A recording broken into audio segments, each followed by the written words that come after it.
बचन बाबूजी महाराज भाग दूसरा, बचन नंबर 62।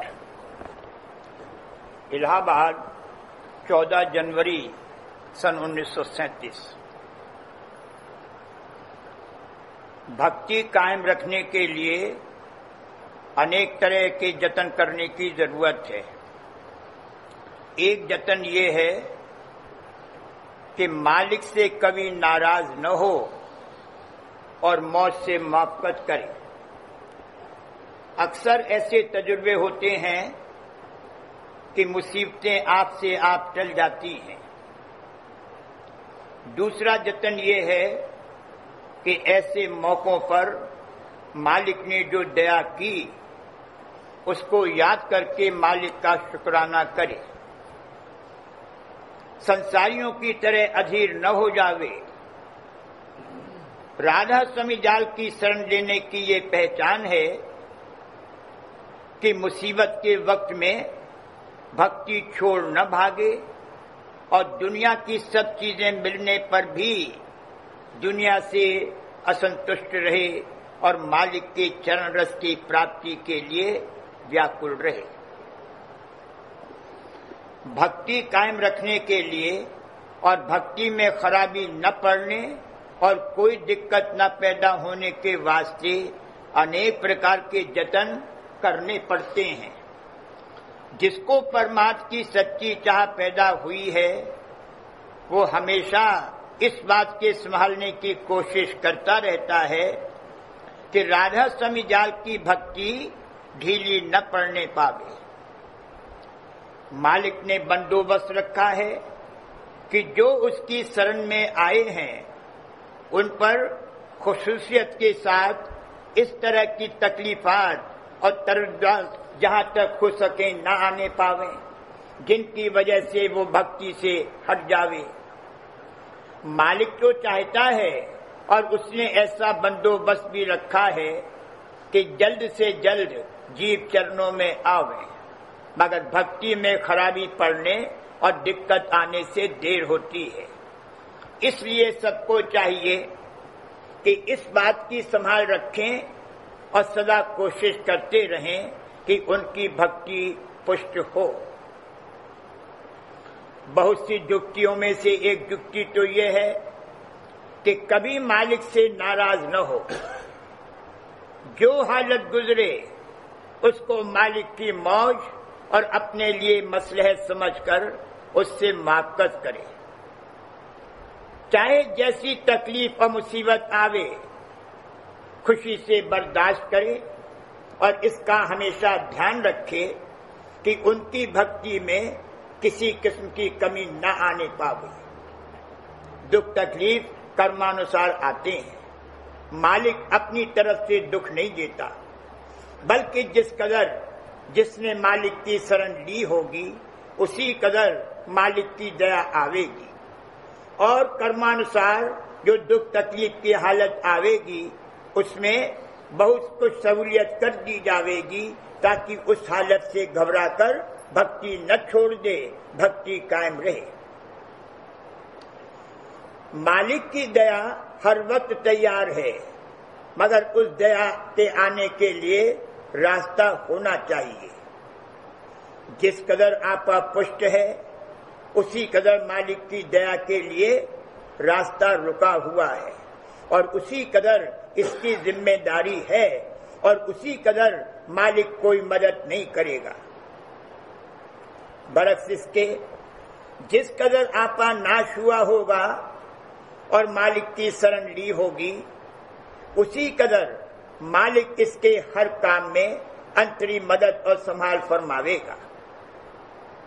जितना ये अपना आपा छोड़ेगा उतनी ही इस पर कम जिम्मेदारी आयद होगी और वो जिम्मेदारी मालिक अपने ऊपर ले लेगा।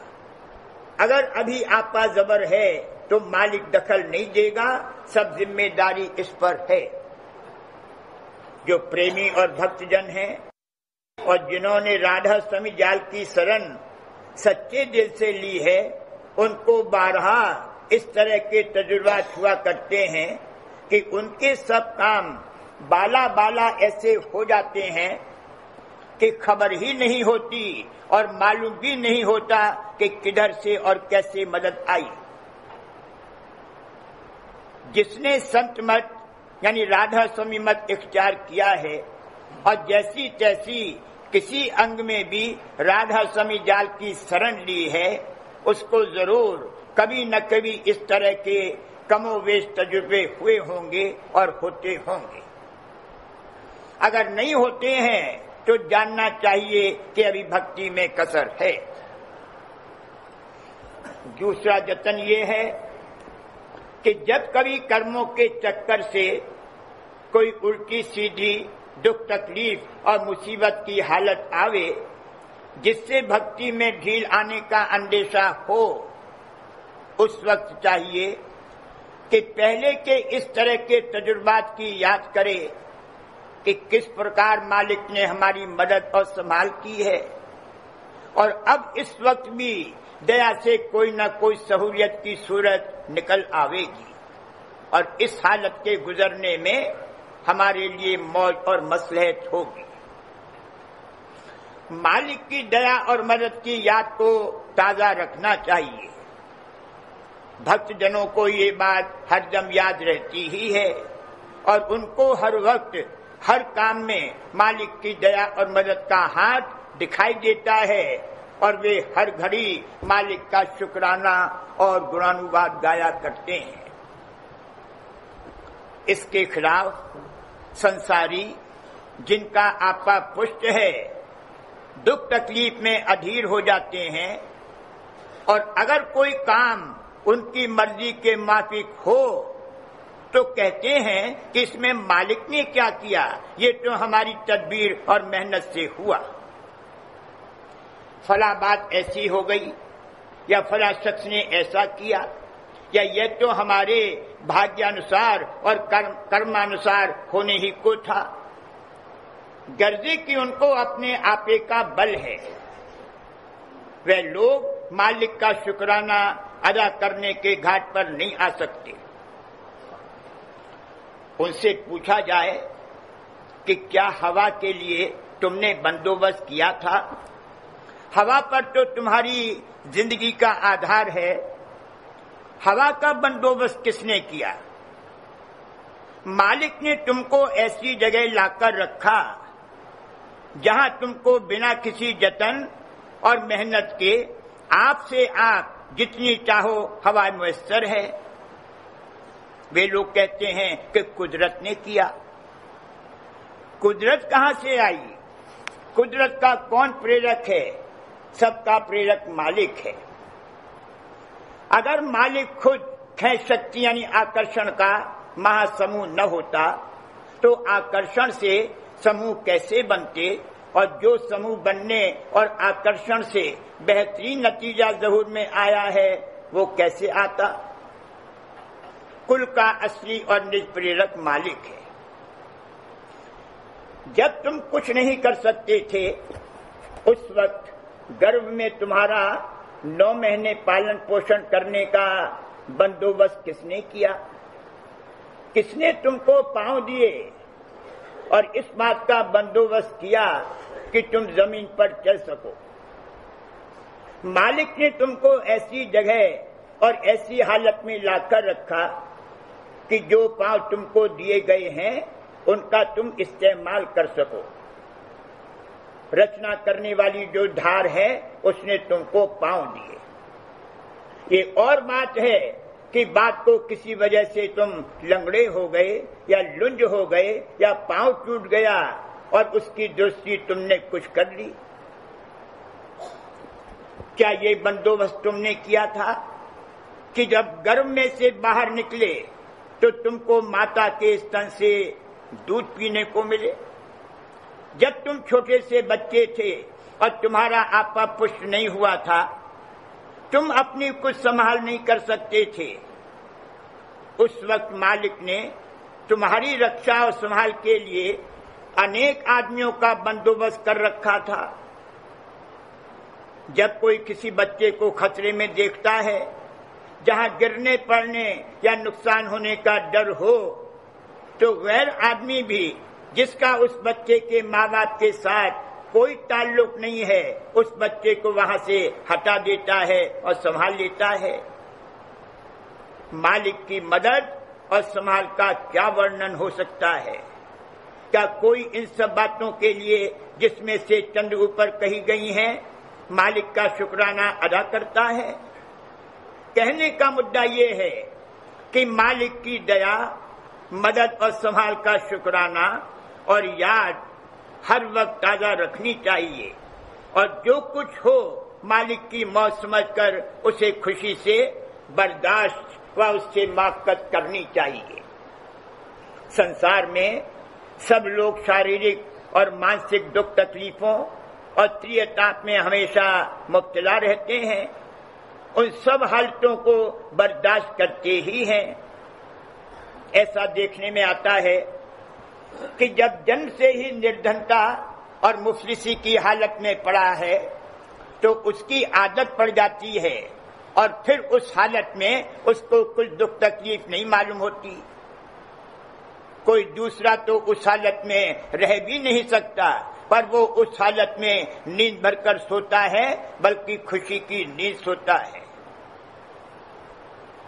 जो हालत आ पड़ेगी उसको बर्दाश्त करना ही होगा, चाहे रो पीट कर बर्दाश्त करो और चाहे धीरज के साथ। मालिक की भक्ति कायम रखते हुए माफ़त के साथ बर्दाश्त करो।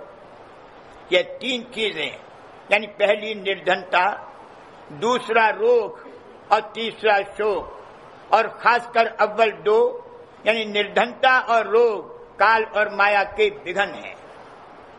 परमात्मा में ये विघन चरण रस लेने में रुकावट पैदा करते हैं। जिस पर ये हालतें गुजरती हैं वो संसार में बहुत चिंतित रहता है, जिसकी वजह से कुछ नहीं कर सकता, बल्कि बाज मौकों पर बहुत ज्यादा चिंता और भय के कारण मामूली जतन भी उस तकलीफ को रफा करने का नहीं कर सकता। जो कच्चे और बोधे भक्त हैं वो ऐसी तकलीफ के वक्त में परमात्मा से ढीले पड़ जाते हैं और मालिक की जानिब से उनका रुख हटता मालूम होता है। वे कहने लगते हैं कि अपना परमार्थ अपने पास रखो, हमें नहीं चाहिए। परमार्थ में लगने पर हम पर ये मुसीबत आई। मगर जैसा कि ऊपर कहा जा चुका है, मालिक दुख तकलीफ नहीं देता है, ये सब अपने कर्मानुसार आते हैं। वो ये नहीं महसूस करते कि ऐसी हालत में मालिक की जानिब रुख रहने से दया आवेगी और उसमें सहूलियत हो जाएगी। जिनकी भक्ति पुष्ट हो गई है और जिनके अंतर में परमात्मा की चाह बस गई है, वो कैसी ही हालत क्यों न आवे, कभी मालिक से बेमुख नहीं होते। उनकी भक्ति सदा कायम रहती है, बल्कि ये एक तौर से संत मत राधा स्वामी मत में शरीक होने और राधा स्वामी जाल की शरण लेने की पहचान है कि मुसीबत के वक्त में छोड़ न भागे और भक्ति से हट न जावे। और चाहे दुनिया की सब चीजें मिल जावें, पर हमेशा अशांति बनी रहे कि किस प्रकार दया होवे और जल्द से जल्द चरण रस मिले। ऐसा जो भक्त है जिसको दुनिया के सर्व पदार्थ मिल जाने पर भी शांति नहीं होती, वो हर वक्त मालिक के चरण रस की प्राप्ति के लिए व्याकुल रहता है। वो अपनाया हुआ है, वो अपना लिया गया।